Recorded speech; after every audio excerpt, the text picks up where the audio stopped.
Welcome to Ear Biscuits. I'm Rhett. And I'm Link. It's time for another conversation with someone interesting from the internet. This week at the round table of dim lighting, finally, our guest, one half of the famed Vlogbrothers, Hank Green. Of course, John Green, who we talked to a few weeks ago, author of Fault in Our Stars, was on an Ear Biscuit. Now we get Hank. Well, he spends all his time in Montana. That's where he lives. So that's right. I've never been to Montana. I heard it's got big sky. There's moose up there. I want to go, but I haven't made the trip up there. So we have to catch him when he comes out here on the West Coast. Now, we were humbled to find out that Hank said that he was a fan of Ear Biscuits, and we were like, all right, we want you to be on Ear Biscuits. I mean, we've always looked up to Hank for what he's done in so many ways that I think will become evident when we sat down to craft this intro to kind of clue you in on who he is if you don't know or don't know everything. We were just overwhelmed with the amount of achievements he's had. You don't really understand it until you just see it all listed out. So just really quick, just to remind you what he's accomplished. He's a humble guy. He wouldn't want us to sit here and go through these accolades, but you need to know so you can just appreciate who he is and who it is we're talking to. He started the EcoGeek website. That was his first online thing that became really well known. But then he went on to start just a few YouTube channels. You know the Vlogbrothers, Crash Course, SciShow, SciShow Space, Lizzie Bennett Diaries, The Art Assignment, Brain Scoop, How to Adult, his personal channel, Hank's Channel. It's called Hank's Channel. He doesn't have one called Personal Channel. It's called Hank's Channel. There's probably more that he's done on YouTube. Well, he's also started VidCon, the largest online video convention in the world. He created Foundation to Decrease World Suck, which then creates the annual online charity event Project for Awesome, which has raised millions of dollars for various charities. He also co-founded the record label and merchandising company, of which we are a part, DFTBA. He's released 5 albums, musical albums, including his latest Incongruent with his band Hank Green and the Perfect Strangers. And he created Subbable, one of the first crowdfunding sites for online video projects. This is one thing I didn't know. He even invented 2D glasses. That sounds like a joke. It's not. It's glasses for people who get wigged out when they're watching 3D movies, like it makes their head go crazy, like his wife. Deconverts. And you can watch it in 2D. He invented that. Well, he's truly a Renaissance man, and it's definitely evident in our conversation on this week's Ear Biscuit, y'all. We talked to him about the awkward circumstances surrounding the first time he met his wife, Catherine, and a story that she herself has never heard. And we talk about nerdom, sexuality, and the surprising way that Hank and John chose to deal with the success of John's novel and the movie. So we finally get to complete the 1-2 punch of talking to the other vlog brother, Hank Green. Here it is, our Ear Biscuit with Hank.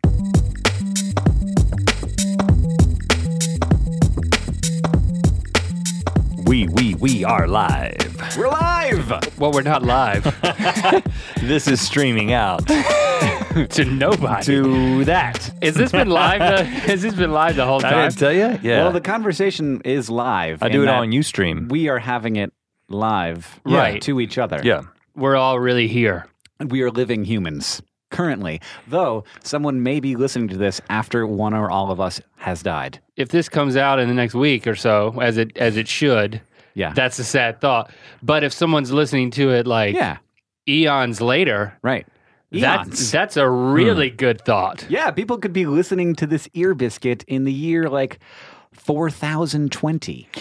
That's an interesting thought. If you're listening in the year 4020, please leave a comment. Please leave a mental holographic comment, which is laughably commonplace. In that many years from now, there will be no differentiation between a digital experience and a physical experience. I mean, it won't even be digital, it'd be quantum. A quantum experience. Sorry you can't reach out and literally slap our face right now. Right. Which you could probably do in the future. Yeah. And just to present the other side of this, we're dead. But they could interact with our cadavers? Our captured bodies, not our literal bodies. I think they might be able to pick up on the DNA signature just by the sound of our voice 2,000 years from now. Whoa. Think about that for a second, boys. Probably. Think about how much is going to happen. Are you subconsciously trying to prove to Hank that you're actually smart? Is that what's happening here? Is there some sort of a little bit thing happening? I don't hate the idea. I don't think that you could fingerprint the Rhett being genome. smart? I'm not comfortable with the idea. I've listened to plenty of Ear Biscuits. I know how smart you are. You're both engineers. Oh, yes. Well, I'm not going to say I'm smart. I'm just going to say I'm interested. Interested. Interested. You're I'm not interested. even interesting? I'm interested. Okay. Curious. You're I'm a curious interested. man. I'm interested in you. How is LA? Do you still smell of Missoula? How long have you been here? I did see on your Instagram the evidence of 2 trips to In-N-Out in the first day in LA. I did. We went to In-N-Out the moment we landed. I got a cheeseburger the first time with grilled onions, and the second time I got a cheeseburger animal style. Oh, and which do you prefer? I preferred the animal style. Oh, yeah. That's Yeah. the best. Yeah. I'm off of the animal style. They I burn the picked mustard into the bun, and it could be a little much. I mean, when you live here, you can be really picky. You know what I am glad of? That we don't have In-N-Out in Missoula, because if we did, I would eat it all the time. And instead, it gets to be a special thing. Yeah, So it's a twice treat. in one day is pretty special. I've never done that. I haven't been back since the first day. Now I will That's say enough. I have a weakness for it myself. If I go a week without it, that's a bad week. I try not to eat a lot of red meat. Right. So like it is bad in that way where I'm like, I probably shouldn't be. Have you done the 23andMe thing? Oh, the genome. Yeah. No, I haven't. My wife got me that. I don't want my genome on record. Oh, really? Yeah, because you know what they're going to do to you now? Give me targeted advertising? I'm just messing with you. Targeted advertising, targeted genome. I love it. Yeah, that's the worst thing you could come up with. Oh, you interested in a sailboat, huh? I can tell by looking at your jeans. My wife got it for me as a Father's Day present. Cool. No, it's very cool. And I'm apparently going to get colon cancer. Oh, I'm going to get colon cancer too. High fives. Yeah, so I've cut seriously down on the red meat. Yeah, And I've tried to cut down on meat a lot in general. Yeah. I have ulcerative colitis, so I almost definitely will get colon cancer at some point Really? in my life. If I live long enough, yeah. Describe that in a little bit more detail. We just high-fived over colon cancer, by the way. Colon cancer brothers. Just so you know what happened in the room. Did happen. So, what is pooping like? And how long have you known of this problem? I have had UC I was diagnosed about 10 years ago, and it's painful and urgent is the technical term. Like cramping? Yeah, so when I have to go to the bathroom, I have to go to the bathroom kind of thing. Like run to the restroom? Yeah, like if I'm on an airplane and it's like during the times when you're not supposed to go to the bathroom. And You have a one special- time I actually special badge for that? had my wife did this for me. I did not do it. She had the plane stop on What? taxi. Oh, so really? that I could go to the bathroom. You Because can't hold they it? Can't. They can't. Or there's there's no holding. Okay. I mean, how deep do we want to get in the gross? Because I'm perfectly comfortable with this. I've dealt with a lot of poo problems in my life. For example, it would be very difficult during certain points of my life to fart without pooping, which is a really sucky way to live. And then I remember when I first got over that, I was so excited about farts. How did you get over it? Medication? Medication, yeah. And just the feeling of farting without having to worry about sharding. Yeah. And my wife, who does not typically enjoy my farts, was really into it with me, which I really appreciated. That's pretty cool. Catherine was like, yeah, that one sounded real good. And I'm like, yeah. And it was all air. Yeah. That one didn't sound wet at all. It was all methane. Yeah, it's just how that feels. And there's I have come to appreciate farts in a very new way. Was there a fear of being in those situations where, I'm just going to crap my pants? Absolutely. It's business meetings can be really weird when you're in the middle of a conversation and you're like, I have to go. And sometimes you want to sort of lead with that and be like, hey, just so you know, I have a medical condition where sometimes I have to run screaming out of the room. Mm-hmm. Because that's still the case sometimes. Yeah, though it's fairly well controlled. Even now, is there a part of you that's okay, we're sitting here having this conversation. I know it could be an hour. There's always a chance, yeah. Talking about it does not induce it, does it? No. Though, weird things do, stress does, which is, great. And it's oh, yeah, you know what I'm stressed out about? The possibility that I might poop myself. That's making me feel more likely to poop myself. Right. Mm-hmm. So I'm lucky to have a great job, and I have great support in my family. And so is that how you dealt with it, with just positivity? I'm a pretty positive guy in general, but I would say that I dealt with it with medication and also, just sort of accepting that life has to be the way that life is. You don't complain about the snow. You don't say man, snow, if we could only get rid of snow, we wouldn't have as many car accidents and it would be cheaper. We wouldn't have to have so many plows all the time and we could drive and you wouldn't have to scrape your windshield off. If only we could stop the snow. How do we do that? But there's an obvious bright side to snow. Have you found that with this condition? No, it doesn't really have a bright side. You can't sled on it. Maybe I mean, oh gosh, I would think maybe character building or something. No, not really. I mean, like, I made a popular video about it once. So there's you got some views. There's always that. There's always that. With anything in a writer or YouTuber's life, you're always like, well, at least this is a good story. Yeah, get a little ad revenue. If I had the choice, 100% of the time, I would choose to not have ulcerative colitis. Right. Well, I know that. I'm just saying. Yeah. The other scary part of it is that, like, the longer it's active, the higher your chances of getting cancer, and you have to get colonoscopies all the time, and those are no fun. And then if you get cancer, then you have to get your colon removed, and having your colon removed is really unpleasant. A colonoscopy is a video. Have you thought about it? Is. Yeah, maybe posting that. Will they give you a copy? I think they probably would give me a copy. Katie Couric did that. Katie Couric did do that. Mm-hmm. Yeah, because she wanted to encourage people to get colonoscopies because colon cancer is one of the leading causes of death, and it's very treatable. Right. How nerdy are you? I mean, because you've built a community around the word Nerdfighteria. It's weird now, and I have a hard time with it when I come to Los Angeles and I get to hang out with the cool kids. Like you guys are pretty cool. Okay, thank you. And like Tyler Oakley is very cool. And Grace is like specifically like, not only are you very cool, but you're also like clearly the hot girl. And so it's very strange to me to are you guys, do you really want to hang out with, it doesn't seem right. And I'm 34 and I'm still thinking this. So that's one quantification that I'm still like, I don't think the cool kids should want to hang out with me. And so I have a hard time accepting that they do, despite the fact that it is clear that they do in an irrational sense. I get that. Being a nerd is not defined by relative social strata. It is a little bit defined by exclusion. Like, that's how I felt it when I was in high school. Like, I was a nerd because I was not allowed to hang out with the people who were of the higher social strata. And you feel like, in that sense, it's been corrupted a little bit with the trendiness of nerdiness? I don't mind that. There's a little bit of like you didn't go through what I did to get that label, so why should you have it? And like now it's cool and suddenly you want it too. But I get that. But it's not a good thought. That's not something that I want to feel. You're a legit nerd. Yeah. You own that. Yeah. But if you're calling me someone that's cool, then is it not something that you wear as a badge? Is there still some insecurity associated with me calling you a nerd and saying, oh, you own that?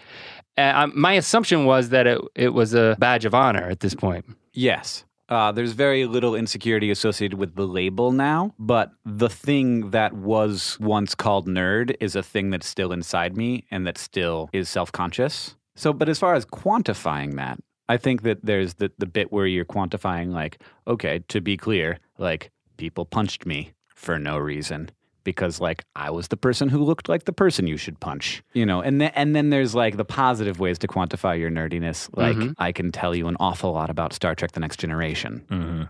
And like, weirdly, I have been self-conscious about being able to identify as a nerd because I'm afraid I don't know certain nerdy things well enough. I don't know very much about Dungeons & Dragons, for example. I never played Dungeons & Dragons as a kid. I've only played it as an adult. And so I kind of feel weird about not having that D&D street cred. Who's the supreme, what's the standard who wears the biggest badge of honor of being a nerd? And do you wrestle with being somewhere on that spectrum of, oh, I'm less than nerd and I want to be more? No, I don't know that I'm afraid of not being nerdy enough, but I'm sometimes afraid of being found in a situation where I don't have street cred in that particular bit of the nerd realm. Because you feel like you should know. You got to know those things. Which is why I was like, I made my friends play D&D with me a few years ago because I was like, I need to know how this works. Got a lot of catching up to do. I need to be able to participate in these conversations. Which is, it's just the irony of nerdiness being characterized in your youth and feeling kind of left out, like you're not part of something. Yeah. But then feeling the same way about nerd culture now. Yeah, crazy. Because it's not really about nerd culture. It's about the human condition.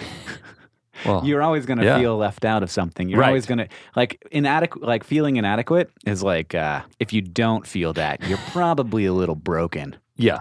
It's going to come up every once in a while. Right. And there's nothing worse than feeling left out of the thing that you feel like you should be in. And I do like sometimes find myself reading more young adult novels than I would otherwise do in order to like be into the nerdy things that my audience is into. But mostly I read sci-fi novels because that's what I like. You enjoy it. And I'm not reading sci-fi novels to look like a cooler nerd, a more nerdy nerd. I'm reading them because like I freaking love it. What about below you on the spectrum though? There's people that you see that aren't really nerds who are like trying to get in on the nerd thing, right? Yeah. How do you interact with that? I just sort of say more power to it. The thing about being a nerd is it's more than just a cultural identifier. It's also like there are things about being nerdy that are good for humans, like being enthusiastic and excited. And if you're enthusiastic and excited, that's good because I'm tired of people being all cynical and ironic all the time. That, you know, like nerdiness is about knowing things about the world. And I think if more people know more things, more objectively true things, that's a good thing for everybody. But I do see sometimes I'm feeling a little bit like maybe this person just wants to like look the look and bandwagon, not really nerd poser, not really feel it. But you know, who am I to tell who that person is or how they're feeling and like what they, you know, what they actually experience? Because a lot of that's just going to be based on what they look like, which is not true. Has very little to do with anything. Well, and for you, what part nature, what part nurture is your nerd? Your parents nerdy? My dad's can't see 2 inches in front of his face without his glasses. His glasses weigh more than a small dog. And so his neck is huge. He's got a great neck. Your dad is one of the nicest people I've ever met. So nice. We just met him in passing at VidCon, right? Yeah. I have great parents. My mom is also amazing. She's a little bit less nerdy, but we did. Me and my mom watch X-Files together, which is a pretty nerdy show, and she was super into that. My dad and I watched Doogie Howser MD together. Doogie Howser was an important role model for me. Did you have a computerized journal before anyone else had computerized journals? I did. I did have a computer journal, I think starting in 1995, maybe. Could you give me just a paraphrase of something that you might have written in a journal in 1995? It would have been very angsty. It would probably have read something like, "People are so fake. They say hi to each other in the hall like it matters." Oh, wow. Yeah. And are you was a tough year for me. Is that hypothetical, or are you actually accessing a thought? I'm remembering writing. Like I'm you not remember typing that? I'm not remembering writing it. I'm remembering reading it later and being like, "Wow, dude, chill out." Yeah, I'm remembering reading it once I got to college and like found those files. Yeah, poetic, man. I was curious if you still had the files. No, I don't. I lost a great deal of my terrible, terrible ramblings. Which there goes the rationale of doing it that way at all. You should have printed it off on that printer with the dots on the sides. Well, but the transfer of information is different now. You know, back then it was a floppy disk, right? I mean, it was on a hard drive. It was on a hard drive, but still, I mean, how do you connect to anything else, right? Yeah, nowadays, you know, you're basically trusting Google not to lose your email, and they better not, or else we will be very angry. Yeah. So if they don't lose your email, then you can probably say most of your data is safe in Google's hands. So do you remember the first time that you were slapped with the label of nerd and it hurt?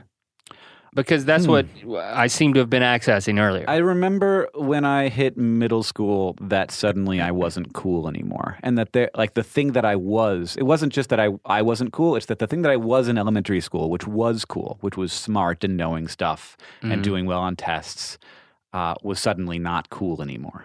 And was this in Montana? No, I grew up in Orlando. Did you do the boarding school thing? No. You stayed back. Yeah, I stayed.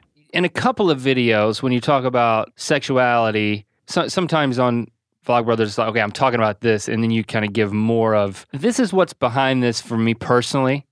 So you would talk about trying to reach a conclusion about your own sexuality, sexual orientation, and then you said that I might be a little bi. Yeah. But so was everything up for grabs at that point and just a bunch of confusion? I remember, so my sexual journey, I'm pretty damn straight when it comes down to it.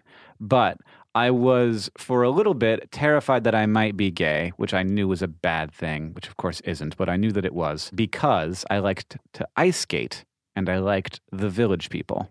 And so I thought that meant that I might be gay. Well, as long as you don't like them together. No, I like to ice skate to the Village People. Okay, well then, yeah. You were You were gay. And I was like, remember, I broke out in a cold sweat because I was like, yeah, boy, and I was like, you realized it. Maybe I'm gay, and I was, but this had nothing to do with being attracted to a man. But I did. The men that I have been attracted to, I think it requires two things. One, for me to be pretty, what's the good, randy. And be like, well, that guy. But it's like, well, really anything. And two, it to be a fairly effeminate. Yeah, that guy looks like a girl. That guy looks like a cute girl. Okay. No breasts. Yeah. But I could totally see it, So I think that like during middle school, I was just terrified that I might be gay. And during high school, I was just like, well, I'm outcast, so I might as well embrace the outcastness in whatever way is available to me. So if some guy wanted to make out, I'd try that. I went to a very large high school, and so there were a lot of social groups. There were a lot of different groups of people you could be a part of that had very different aesthetics and very different values. And so the group I ended up being a part of was very weird and silly and non-traditional and really into that. And this only happened in senior year of high school when I was able to like embrace this stuff. And the silliness was really an important part of it, but so was not the traditional way of looking at things. We want to see what parts of the world are just made up and what parts are real. So that was actually really great for me. What parts of the world were real and what parts were made? So what did you discover was not real? Well, I mean, I was 17, so meh. But, you start to realize at a certain point in your life that the world doesn't have to be the way that the world is. And that's sort of like a 16-year-old, 17-year-old realization. And I think it happens earlier when you're more outside of culture. Like we listened to Hanson, which was for high school students crazy. Right? Like, Hanson was for kids. So it was intentionally ridiculous. Yeah, we were like, Hanson, that's weird. Like, that would be a weird thing for high school kids to listen to. And then, like, after the Hanson song, you listen to a Marilyn Manson song. Uh-huh. Like, let's be, like, intentionally ridiculous for sure. We renamed all the days of the week. We went and hung out at, 4 in the morning in cemeteries one night, and the next night we'd be in a playground at 4 in the morning. And one of the group had a very non-supervisory dad who just sort of always one stayed in his room and never came out. And we would just dance and sing and stay up and play vacuum cleaner fights, and nobody ever made out with anybody, which I think was like hugely important to the success of this social group. Right. I thought you were getting at that one time you made out with one guy to see if you were gay. No, we never made out. I was ready to go there, but it didn't happen. But you said in that vlog, which I found to be interesting, I can't remember the guy who he was helping you edit something. And Stefan, yeah. And it seems like you really put him on the spot about his sexuality. Yeah. But then you're the one who came out and said, I'm a little bi. And I couldn't tell if you thought that was a joke or if you were just being honest. I think I'm a little bi in that, like, sometimes I think guys are kind of cute. I think we might probably all be a little bi. But like I think the idea of there being 3 labels for what your sexuality is kind of ridiculous. Insofar as, like, if you're going to give me one of those 3 labels, I think it's ridiculous to give me the label of like 100% one thing all the time forever. Culture's full. It's constantly whispering rules into your ear about what you should want, about who you should want, about how you should live your life, and like how you should fill the holes of need inside you. Mm-hmm. And like strip it down and maybe say, like, not just like how do I fill those holes, but like where did they come from? What are they? Why do I want? Asking why do I want is far more useful in the end than asking what do I want, because there's a lot of freedom there. Mm-hmm. When you realize, like, this thing that's driving me nuts, really? And yeah, Orlando is not my favorite place. No offense to people who live in Orlando, but I'm glad to not live there anymore. When did you get out of there? I moved to, like, when I went to college in 1998, I went to St. Petersburg, and then in 2003, I moved to Montana. Okay, so St. Petersburg College. And what did you study there? I studied biochemistry and also liberal arts because you had to. I had an art minor, actually. Looking back on that, I'm very glad that I did science, like that I got a degree in science.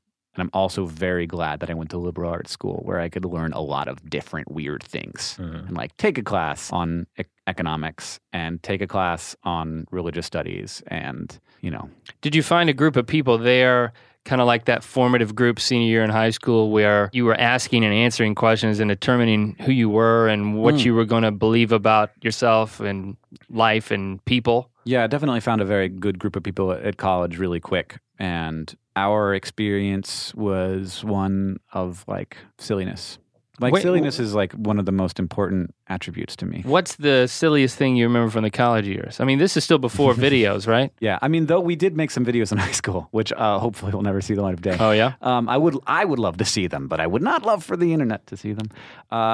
Silliest thing we did in college. We did Rocky Horror a lot. We went to see Rocky Horror Picture Show. Yeah. And, So you would get like, dressed up, Yeah. and We as actually the characters. did a Rocky Horror show at school. I was in a cast. I was Rocky. Catherine, my wife, was Janet. So that's where you met Catherine. Yeah. We lived very nearby each other. What was that first freshman meeting? year. The first time I remember meeting Catherine, like actually like remember seeing her, this is terrible, was at night and she was wearing a t-shirt and no bra. Well, that'll do it. It may have been a little chilly.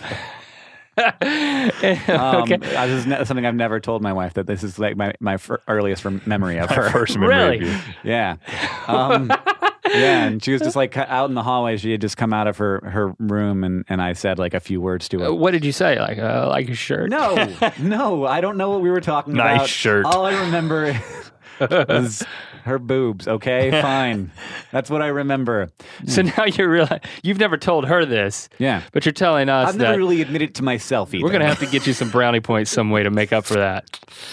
Now, okay, so And then what? You started dating? Not immediately. No.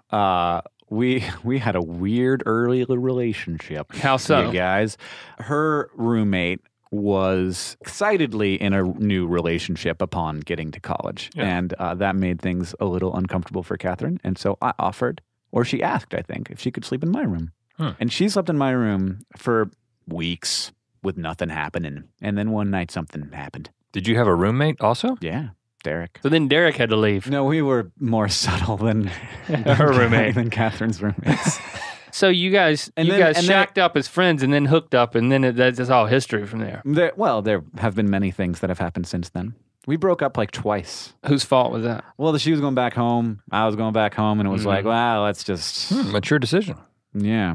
And then we came back, and we weren't together for a while because it was weird. And then we were, and then we broke up for a little while we lived in Missoula, which was really hard. After we moved to Missoula together. What moved you there? And then tell us just clue me into when the Vlogbrothers 2.0 started happening. So, was it after that? yeah. Okay, so what moved you? You graduated and moved together. You guys were like a couple. So we graduated. I got a job doing chemistry.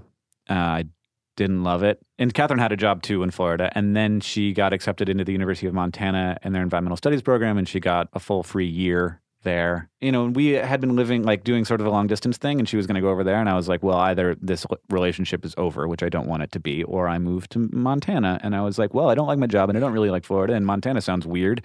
So let's do that. And that was like such a, like looking back, like crazy decision. But I have always been a little bit of a whatever kind of person. Decisions don't seem that important to me. You know, like options available, X, okay, go. So it wasn't as much a testimony to your relationship as it was to it's just a viable option? I mean, I loved her a lot. Okay, because those could have been your brownie points right there, Hank. You'd been like, I loved her madly, deeply, forever, and I had to be with her. It was a done deal. I'm not a whimsical guy. But Montana, here I come. I'm not a whimsical guy. I love silliness. I love this moment in so many people's story. Knowing who you are and knowing what you do and how many things you have done and how many things you are doing right now. Mm-hmm. To know that there was a time in which you were moving to Montana without an idea of what you were going to do. Yeah. Was that mentality, which now I feel like you're the guy who has to be doing something or else you'll go nuts, right? Well, yeah. Was that emerging at that point? Oh, yeah. I was already doing that. I was already like all the time coming up with ideas and doing weird things. When I during that period of time after college, when I lived in Florida, working at that lab, I started a website called Hate I4com. I4 is the road that runs through Orlando, and it's terrible, and everyone hates it. And so I was like, let's start a website where we're going to talk about transportation policy. It's I hate I4.com, and I stole road signs, like political campaign road signs, and I spray painted I Hate I4com on them. I had a stencil, and then I put them out like on the on-ramps and exits. A marketing campaign. Yeah. And then like literally within the day, the local news was calling me. We had a sponsor and we made like $200 and like the server bill got really expensive. But like to me, it was like, yeah, doing a thing. And it like, was a political thing. So it wasn't just a forum for people to vent. Well, to be clear, on the website, really, it was mostly just people yelling about different genders or races or age groups that were worse drivers. And I was like, not really what I was going for, guys. Yeah, I hate I4 too. Yeah. But you fostered a community and you found yourself a spokesman for something. I mean, this is certainly a template that carries on. This may not have been the first example, and it certainly won't be the last. So you had to abandon that when you moved to Montana. I did. I moved to Montana, and I remember being like, "Oh, I have to like leave IHateI4com behind." Yeah. and I had so many emails. I haven't thought about this in a decade, but I remember like getting to Missoula and thinking I'm still gonna run IHateI4com in Missoula, like, and then within like a week realizing that but like. It's always been important to me to have something that I'm doing to keep my brain occupied. And so like that site was good for doing that in the space between figuring out what I was going to do in Missoula.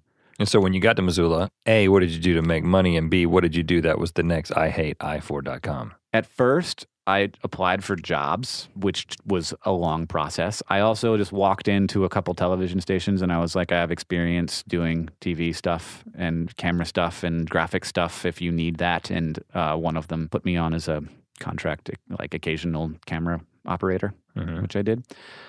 Camera operation is super fun in local markets because you just get to go to weird things. And they're like, you need to be here at this time. And you're like, okay. And then you watch a weird thing happen. Whatever thing is newsworthy that day. It's a good way to like get to know a community because you get to go to all the things that you would never go to, like all the community events. And then I started to think probably I should go back to school. So the second semester we were there, I took a couple classes. I took one environmental writing course and one microbiology course. And I decided to go the non-science route and like really like at that point I was thinking I could set myself up to write about science, which is something I'd always wanted to do. I like have always been a huge fan of science communicators like Carl Sagan and the writing staff of Star Trek The Next Generation and, Beekman's World and Bill Nye and that sort of thing. Mr. Wizard, all really cool things to me. And I had a subscription to Scientific American thanks to my dad from the time I was like 12. So, and I was always like found that to be unquestionably very cool in whatever that cool word means. So I really enjoyed that class I took, and then I took the GREs and I did well, and then I got into the program with no problem, and I like was a year behind Catherine in the same program she was in, but I focused on writing while she focused on policy. And then in the graduate program I went in for environmental writing, I started EcoGeek.org, which was my environmental technology blog. The seed for the cause of environmentalism, was that something that your dad fostered from a young age? Yeah, probably because my dad was actually the Florida State Director of the Nature Conservancy for a long time when I was growing up. And that was obviously an important household topic. And Florida is a beautiful and wonderful place to attempt to protect and a very difficult place to actually protect because it is also a wonderful place to build houses. And theme parks. And theme parks and Targets and... But for you, starting EcoGeek, this was a big thing for you, right? Well, that kind of came from going through the environmental studies program at the University of Montana, which was a big pile of like, here are the worst things that are happening in the world, and we have to activate ourselves to fix them. And me feeling powerless and terrible. And like, we can talk about this all day long, but like, I'm into science, and a lot of this conversation is about how bad the things that science has brought us are. And so I feel like we're sort of fighting against maybe one of the greatest tools that we have in this fight. Like we're pushing against science when science could easily be like the most effective possible solution to the problems we're facing. And I as a person who was into that, it seemed very uncomfortable and angering and annoying. Which I still deal a little bit with in the environmental movement. So I found myself going home and like Googling, what's the future of paper? Are we going to use trees in 20 years? What's the future of energy? What's the future of cars? What's the future of air travel? Like, and feeling better about the world. Like we can fix things. We've done it over and over again. We reach our carrying capacity and then we push through it. We're finally starting to see a potential end to the growth in the human population. Like not in the next year or anything, but it's probably going to happen. And at that point, we can find a balance potentially if we continue to develop technology. But if we don't do that, we will actually be in trouble. If we fight against the only tool that we have to make it all work. But these are the type of things that you are moving from just reading about and becoming encouraged to then saying, I'm going to be a part of writing about this and create a forum and a solution. I don't know if it's technically a forum, but you know what I mean. My professor at the time, John Weber, said, we're going to, the class was called Starting a Magazine. And it's like, you want to find something that you're obsessed with and that you're really into because you're going to be thinking about this 24 hours a day.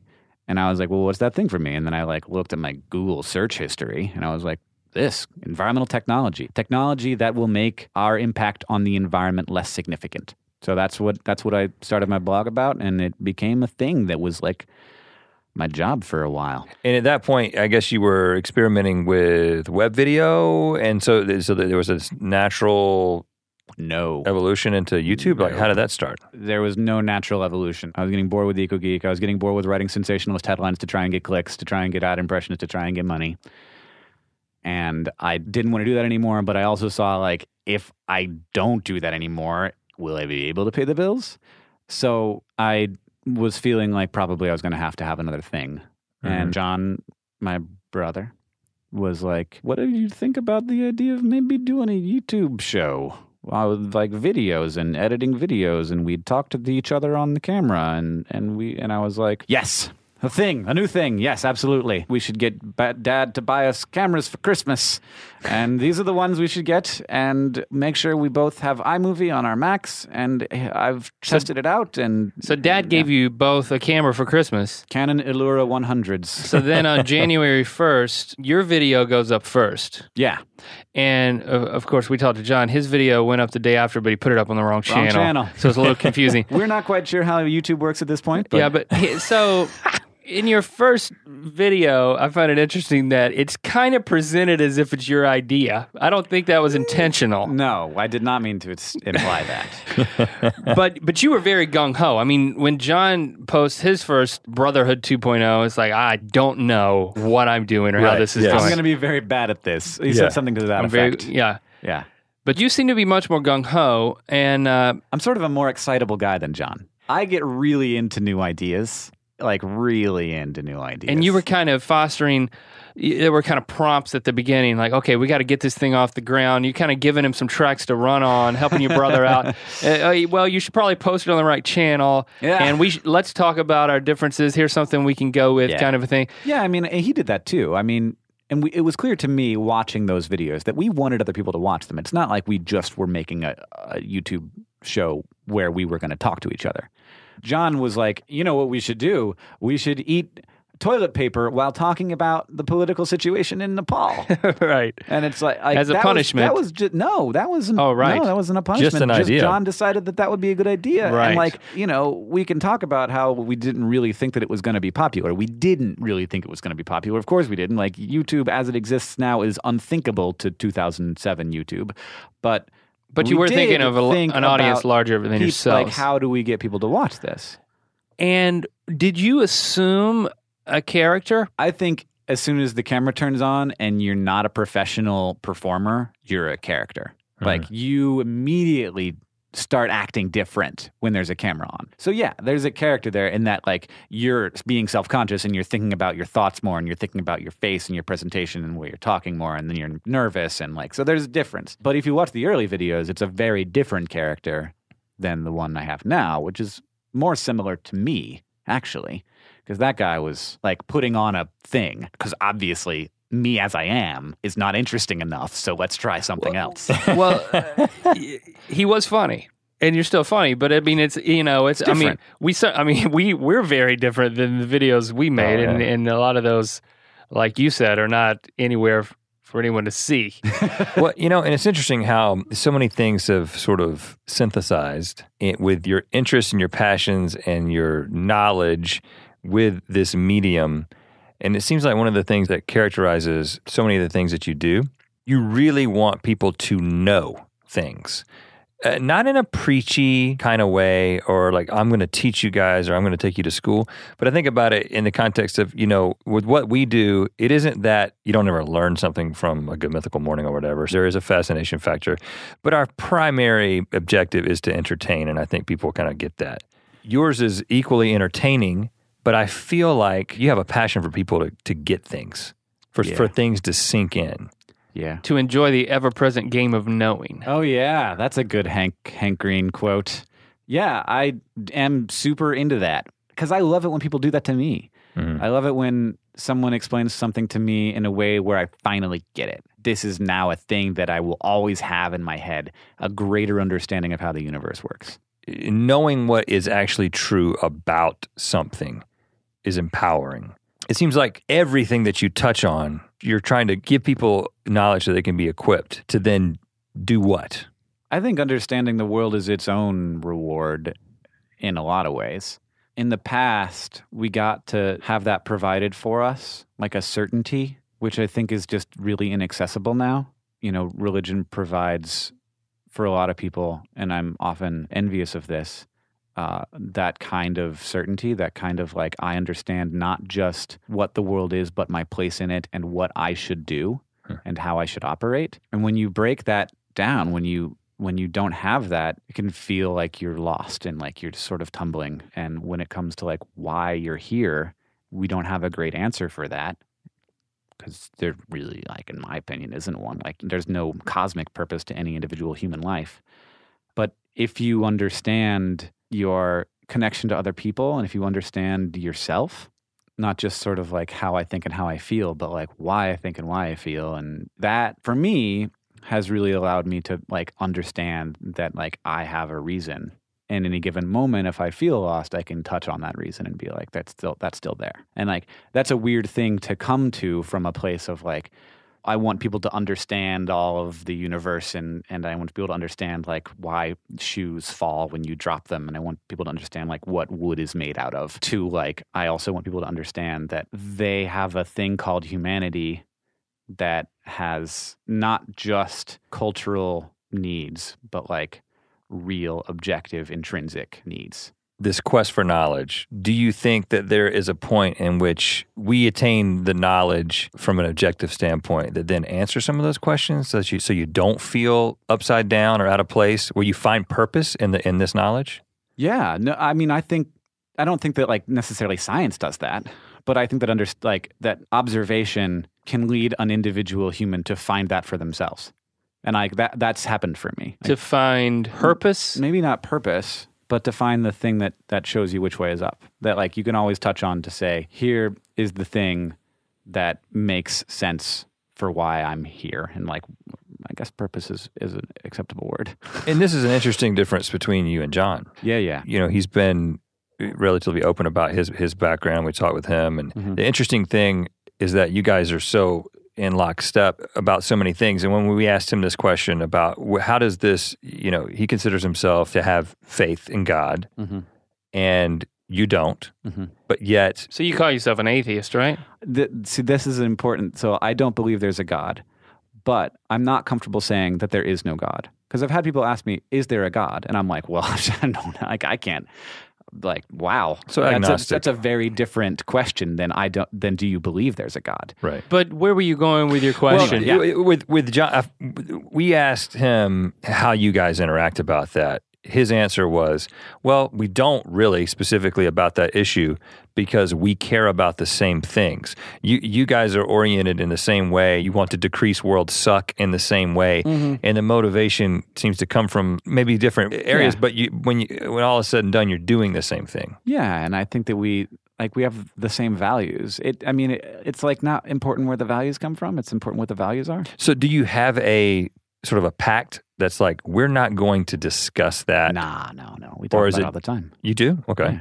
And what's the tone of that conversation? Yeah, I mean, like usually it's more like curiosity, and like like maybe a little bit of like, what is that giving you? Like I find myself often as being jealous of religion. Like it's an amazing community organizer. It's the reason why Republicans give more to charity than Democrats. And I'm like, obviously secular people need something to make them give money, because like that's frustrating to me. Right. I think people would maybe ask you, why do you want to decrease world suck if you're not doing it for God? Well, I mean, what?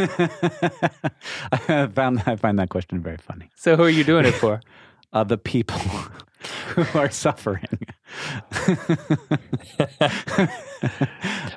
But there's certainly people who would think that. I mean, I think but it that's seems like what... such a terrible thing to think. Like the only reason I want to help people is so I don't burn forever. What a terrible way to look at the world. Well, let's talk a little bit more about your brother, because it has been obviously an incredible year. Yeah. For him. We talked a lot about that on his Ear Biscuit. And we want to get your perspective on some of those same questions. Because even in that, I guess it was your second video post, you were talking about how people compared you to him. That's true. I'm always impressed by how much research you guys do. Well, that was the first thing you chose to talk to him and the audience that you were just starting. Was, let's talk about how we're different. Yeah. Because people always talk to me about what I'm not that you are, or vice versa, What did I say? You said that he was pudgy, and that you would become pudgy over the next few years. That's right, what you said. Oh, that's a good joke. You said that you it was a good comedy bit. It really was. Yeah. And then you turned it into a bit about, basically it was your confession of spilling coffee on Catherine's computer. He would never do that, or a beer. Yeah. And then not telling her, and then waiting until the next morning and just replacing the battery, and then hoping that it works because you didn't want to have to tell her what happened. Yeah, right. John would never do that, insinuating that you did do that just that day. Yeah, so, right, I mean, right before. What happens when your brother has this monstrously successful novel, which turns into a monstrously successful movie? And you're saying I'm not monstrously successful? Is that what you're implying? You're saying, what does it feel like to be the inadequate brother? I'm not saying that at all. I'm saying when you haven't done those things specifically. It impacts me not at all. Like, I don't see, like, that doesn't feel like a thing in my life. That tension doesn't feel like a thing in my life. John's success is like a thing to deal with that we have to think about, and that changes maybe some of the ways that he thinks about our projects. There are often times when John's like, why would we do that? And I was like, because of money. And he's like, I forgot about money.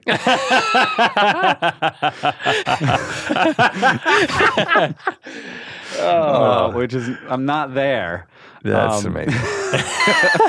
Forgot about money. So there are ways it has changed John, and so I have to think about that. And I wouldn't say any of it is negative. I don't think that it's changed John in any negative ways, except that he's possibly maybe a little more anxious. But as far as the tension of success goes, I have people ask me about that a lot, and my parents have it as well. Like, they're like, how does Hank feel about not being, being in his brother's shadow? And like on Vlogbrothers, I'm not at all. I don't feel at all in my brother's shadow. I don't think Nerdfighteria thinks about it that way at all. I don't think people come into it and they're like, well, I like John's videos, but Hank's just, you just have to wait through those. Frankly, my videos are more entertaining, and I'm better at making video than he is. And he will agree. He's a better writer than I am. But also at the same time, he's focusing more, and like, I can tell he's doing this intentionally, on the boring stuff. And he's letting me do more exciting videos to make sure that people, like, they'll watch John's videos because he's John, but then they get to be like, oh, thank goodness, a Hank video. I get to not have to think about Ethiopia for 10 minutes. Right. But you say you can tell, like, when he posts a video, there's no coordination in terms of, hey, I'm tackling this, so you can leave this one. There's a little coordination. On the average day, I have no idea what John's video is going to be about. And you watch it along with everyone else? Yeah. I love that. So, for example, the one that went up today, the day we're recording this, I did know what it was going to be about. But that's because he wanted me to look over the script because it had science in it. Are there days when, for both of you, it would be a surprise, but you just don't get around to watching your brother's video? There might be a day where that happens. You'll catch up. In fact, today is a day when that happened. I haven't watched that video yet. One, I've read the script, so I know what it's about. But I will watch it. It's just that I've been driving around LA all day. If ever I get to the point where I don't watch one of John's videos, that's the day we might as well not have the channel anymore. Why? Because that's the thing. He's making a video for me. Mm-hmm. And if I'm not watching it, one, that's just bad brother right there. And two, it abandons the idea of what it is. And the idea of what it is remains very important, that we are making videos for each other. Even though, of course, we recognize and communicate with the broader audience. Like, I will say something that John already knows, and I won't say it to John. I'll say it to the audience.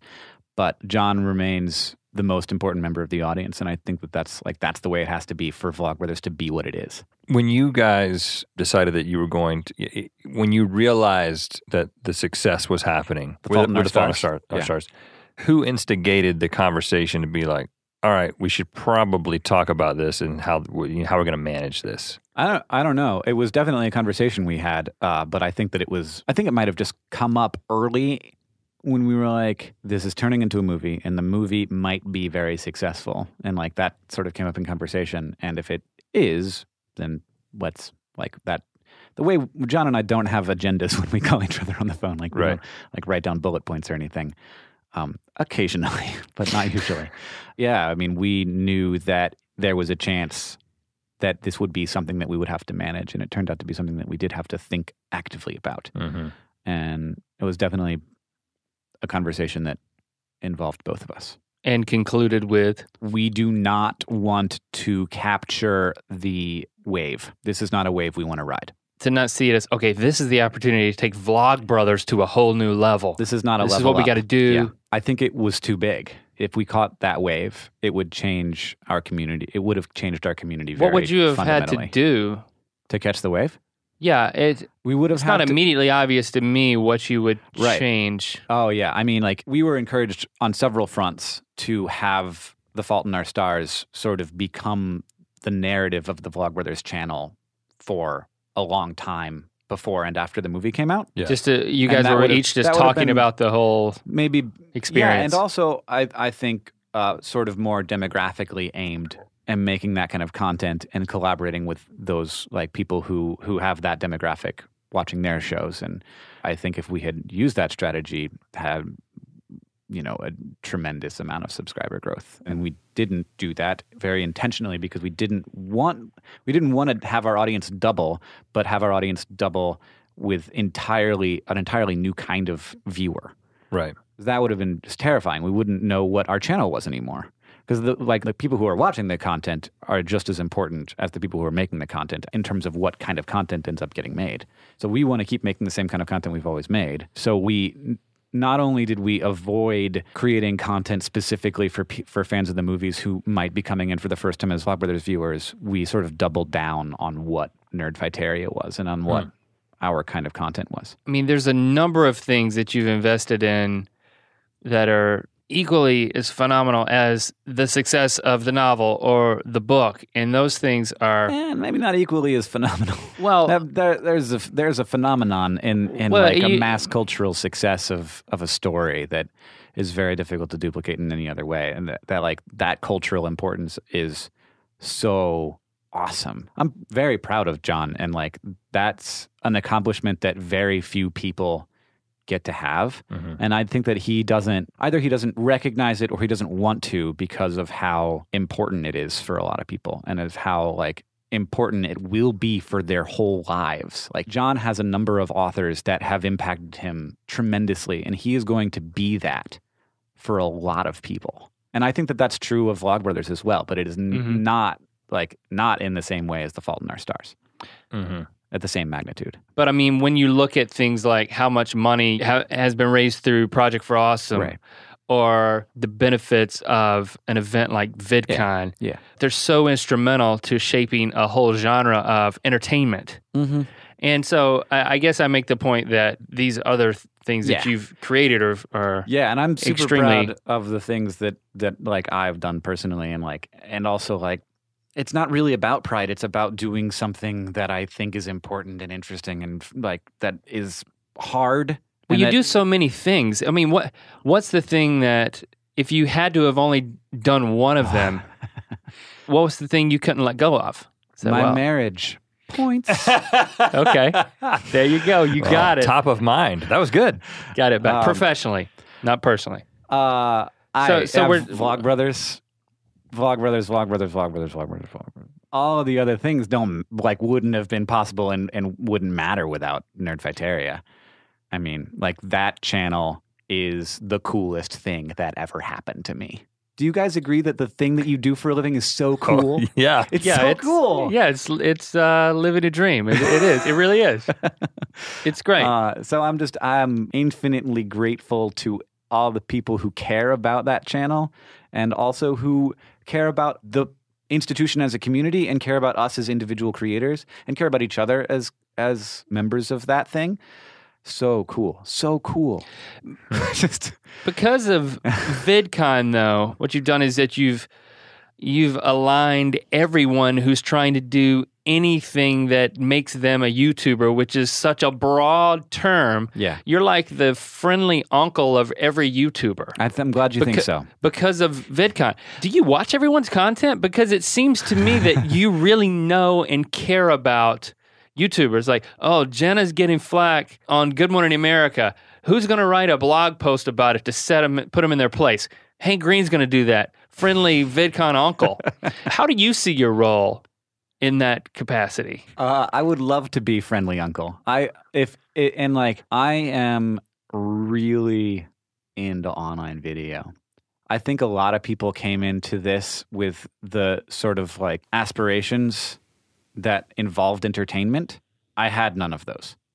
I had a little bit of maybe I wanted to do science communication, but that world continues to be boring to me. And at that point, it was just opaque, or like I hadn't even considered it existed. And so, like being a part of the early days of YouTube is like that's like I think one of the coolest things that will be a part of my life. And I thought from like day 2 that YouTube was already a huge deal, like a huge culturally important deal. Because I mean, I was always obsessed with the culture of the internet, and YouTube was a big part. Early YouTube was a big part of the culture of the internet. So I've always been obsessed with it, and I've always thought that it mattered. And it seems like only recently, even the people who are involved in it, even the people who do it for a living, only recently have a lot of them come to accept that it is important. Whereas from like 2010 when I started VidCon, I thought it was late for a conference. 2007 when I started making YouTube videos, I thought I was late to YouTube.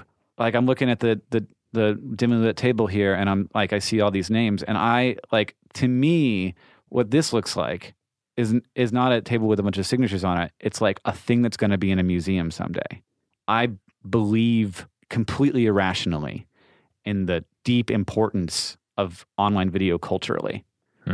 Like I think it's as important as like the printing press, which I know it's not, but I think it is. And it's interesting that you find yourself being the champion of people YouTubers who are just in it to scratch their entertainment itch. I mean, that's not what that's not what it's about. It's not about like, am I just using this as a stepping stone? It's about they're making great content. I don't care if they're using it as a stepping stone. I care if they're making great content. I care if they're doing something interesting, something different, something cool. What trends do you see in online video that trouble you? The thing that makes me the most angry in all the world is watching people who suck get really rich off of people who are cool. Like who? Yeah, And then the other thing that really pisses me off is that people are too nice to call them out on it, which I am doing right now. Right. We can't say anything bad about anybody in this industry. Doesn't work. Doesn't go over well. It would work if we all did it. I ask that question all the time. Like when I'm sort of getting into a new area of YouTube, like say Minecraft gamers or a cappella musicians. I'm like, so just tell me who's the dick Like, who's the because I know that there is one. Right. And I know that you all hate them, but you're not going to tell me. And First of all, you're assuming you're not talking to him. That's true, but I'd pick carefully. Okay, yeah. The person I asked that question to. And what are they? No one ever says, or they'll say it privately. No, they won't. They're too nice. And they know, and they don't just know that person is, only motivated by money. They know that person has done bad things to people. And I feel the same way. I know people who have done bad things to people, and I don't talk about it because it's not something you're supposed to talk about. And I find it very frustrating. It's a thing like the snow that I feel like this is a problem that we have to work around. But boy, does it make me want to not have that problem anymore. I so want that problem to go away. But I guess I'm a little surprised that that's what you said. I mean, I really thought your answer was going to be related to, the established entertainment industry is going to come in. You asked me a really great question, and I answered with the thing I hate the most in the world, which I probably shouldn't have done. But I maybe just really wanted to have that rant I just had. But let's go with that rant then, because, you tweeted, I suppose I feel somewhat alienated from the idea of what a, quote, YouTuber is. It makes me wonder if that's something I want to be. That was a moment of weakness. I shouldn't have tweeted that. But you did tweet it, so explain it. And that is... that the word YouTuber means a different thing to different people. But I had at that moment heard the word YouTuber used probably 12 times in a row in describing teen idols. And I have nothing against teen idols. I'm not saying they make bad content. I'm not saying that they that the enthusiasm of 12-year-old girls is like a problem. But that's what a YouTuber is I kept hearing it used in that way. Good-looking guy vlogger that girls swoon over. Yeah. Equals YouTuber, period. Yeah. And I think that is what that word means to a lot of people. And I worry that that's going to be what that word means to the mainstream. That would not be fun for me, because then we need a new word, you guys. But I think that I'm still absolutely 100% YouTuber. The other thing is that people who work for YouTube employees call themselves YouTubers, and I'm like, oh no, you guys, no, that's ours. You can't have that. I am very proud to be a YouTuber, and I think I'm a YouTuber, and I think I'll always be a YouTuber. Maybe the word creator is sort of it's certainly more vague, but maybe more appropriate for use in certain situations. But I think that online video is a thing that will always be a thing. Like radio is a thing that will always be a thing. Like plays are a thing that will always be a thing. I think it's a new form of media. It isn't it's not a genre. It's as different from TV as TV is different from radio. And it's weird to have a word for that thing that's the name of a website. But I'm perfectly happy with it. To me, when I say YouTuber, what I think of is people who make content on YouTube and people watch it. And that's anybody. People who don't know you watch it. That's what a YouTuber is. And you're concerned about them making content that's actually good. I thought your concern was going to be that the power will be taken from the individual and would just wind up in the hands of the gatekeepers of traditional entertainment. We were going to go down that path. I guess I am, but only insofar as it is something that's going to happen and I'm not going to enjoy it. If you're not going to give us hope that the you in YouTube is going to... Friendly Uncle Hank is not going to give us hope. I mean, when I was on the panel, let me say, when I was on the panel at VidCon called The Future of Online Entertainment. Oh yeah, I wasn't on this panel. A weird thing happened to me sitting in the seat. You wet yourself. On the panel. I peed myself. At one point, I thought my eyes might be welling up. Yeah. And I'm being serious. I'm not joking. I felt like, wow, we have enough success as YouTubers to maybe be able to help affect what the future of this is. Right. And you kind of think, well, we're helping invent this and we're racking our brains constantly to be successful, to be entertaining. And we did know this, but it kind of hit me harder for some reason at that moment that we have power to help shape the opportunity that other people have to follow in our footsteps, to live their dreams. Yeah. So I'm hoping that you would give us some positivity, right, Uncle Hank, associated with keeping the you in YouTube, right? When the man comes in to take the power, they can't take all of it. The cool thing about YouTube is that there is no barrier to entry. I mean, there is. You have to have a camera and an internet connection and ideally a way to edit a video. And as long as that's the case, people will be doing things that mainstream media will not get, but will be very popular. And that is going to cause media to evolve far more quickly than it has in the past. Genres are created now as fast as television shows used to be created. And it's a beautiful thing. But is that threatened? It's not. What I mean when I say that this is a foregone conclusion is that in the future, there will be YouTube channels and there will be YouTubers who are basically run by Hollywood. And it's going to be less magical than it is now. And it already is less magical now than it was a few years ago. And I have always wanted to, and will always, use the power of VidCon to encourage what I see as legitimate online video. But at the same time, I think that it's important to recognize the path of power and people will follow money. People will do things for money. And money will be easier to come by when you're talking to a Hollywood studio that is used to throwing down $10 million on something. There's a funny thing that people in Hollywood will say, this phrase that I hear frustratingly frequently, real money. And real money is implying that the money that you and I use to buy our cars and houses and gasoline is not real. Real money is when you can no longer breathe because of all the $100 bills that they've stuffed around you. Well, let's shift in on a positive note. What are you most excited about? I think online video is going to continue being super huge and super big and super diverse, and lots of interesting new things will keep on happening. And I think that the mainstream will always be a step behind. And I think that is the cool part. And I think that right now what you're doing with Good Mythical Morning, that to me seems like the mainstream is a year or two behind this. And this kind of format is going to be popular. It's going to be a genre. I think right now you guys are making a genre of video that has never been created before. And I think that that's amazing, but I don't think it's at all unique. It might not even be exceptional. There's so many things happening. And it's easy to forget that 5 years ago, there wasn't anybody doing this who had an employee. Right. And now finally we're starting to get to the point where, there was this weird moment where YouTube was dump money on people and see what you do. And it didn't work because we went from having just me doing the writing and directing and editing and talent and graphics and everything. Right. It turns out dumping money on people actually hurts. Yeah, it's physically painful, especially if you use coins, which I don't know why they did that. So instead of going from just one person doing all those things, you went to having 10 people and one person did each one of those things, which was a bad decision. What we should have done is had 2 people instead, which I think is one of the reasons why so many popular YouTube channels are 2-person teams who started out as either brothers or whatever the heck you guys are.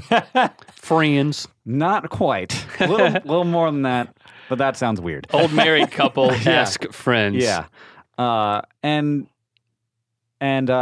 so it's only very recently that we diversified. We moved on from having just one person doing everything to 2 people doing everything. Yeah. And then 3 people doing everything. And you can do so many more interesting things, but you have to let it evolve naturally. You have to let that progression occur in order to see how that changes what can be done. Because what can be done with 3 people is very different from what can be done with 1 person. And the kind of content you end up making is very different. But that doesn't mean that the 1-person vlog is going to go away, because that's a legitimately interesting format. It's a legitimately interesting genre. It's like stand-up comedy. Right.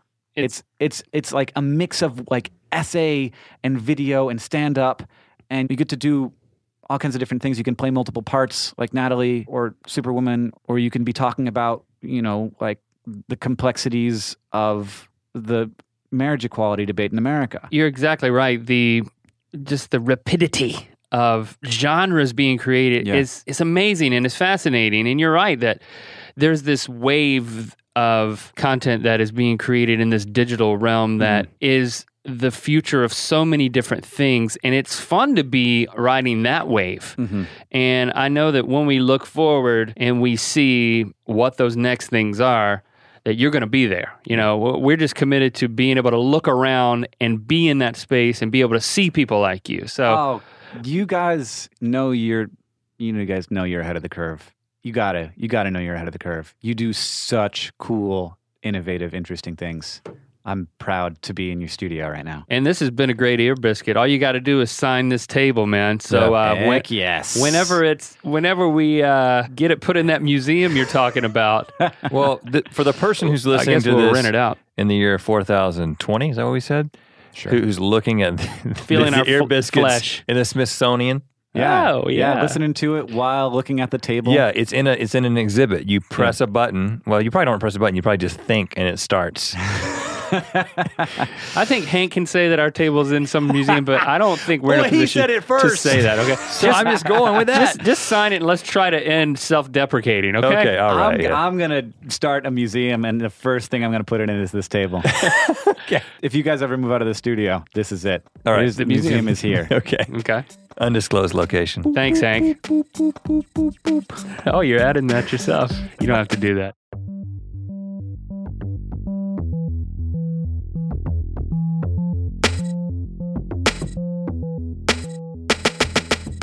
And there you have it, our conversation with Hank Green. I feel like I could talk to that guy forever. There's so much that he's done that we didn't even touch on. We could do a series with Hank Green. Well, and just his perspective, you know, on the state of online video, the future of online video. Got lots of respect for what he's done for the good of not only online video, but for humanity.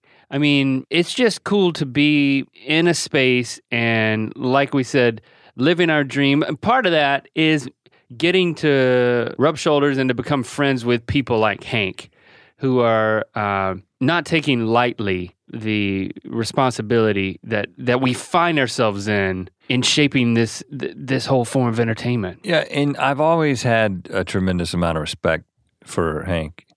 And, you know, it only increased in talking to him. I think to pinpoint one thing that was just so impressed me was his perspective on the way that they thought about John's success as a wave that they didn't want to ride. And to understand the value of what they have created and what they are cultivating as the Vlogbrothers, as Nerdfighteria, he's just got so much insight into that. I don't know. There's almost a recentering when you do what we do for a living, and you talk to a guy like Hank. There's this recentering that happens, and you kind of remember that, like, just it's inspiring. You know, to see it in such a pure way.